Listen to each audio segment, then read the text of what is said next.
Hi అందరికీ. So after long time sari కట్టుకుని ఎక్కడికి పోతున్నా అనుకుంటున్నారా? ఈరోజు షూట్ డే అనమాట.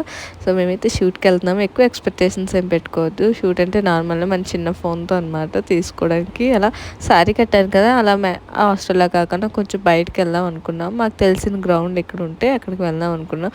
మిట్ట మధ్యనే అంటే చూడండి ఎట్లా నెత్తి మీద పడుతుందో. ఈ టైంలో అవసరమా షూట్ అంటే? అవసరమే. ఎందుకంటే అది నేను శారీ కట్టి చాలా రోజులు అవుతుంది, ఇంకా షూట్ తీసి కూడా చాలా రోజులు అవుతుంది అనమాట. సో ఇన్స్టాలో అందరూ ఏమి యాక్టివ్గా లేదు అని అడుగుతున్నారు. సో వాళ్ళ కోసమైనా నేను వెళ్ళాలి. మా ఫ్రెండ్ అయితే ఇంకా వాటర్ బాటిల్ ఏకంగా తెచ్చేసింది. నేను ఎక్కడ అలసిపోతానేమో. స్పాట్కి అయితే వచ్చేసాము, బట్ లొకేషన్ అది కాదు, ఇంకొంచెం దూరం నడవాలి. వీళ్ళైతే నాకు చాలా హెల్ప్ చేశారండి. వాళ్ళిద్దరికన్నా ఎక్కువ జ్యోతి చేసింది. జ్యోతినే ఎక్కువ వీడియోస్ అవన్నీ తీసిందనమాట. సో ఫైనల్గా అయితే వీడియో ఇదనమాట. సో ఈ వీడియో మీకు నచ్చినట్టయితే లైక్ చేయండి. Don't forget subscribe. Bye. Thank you for watching. Tata.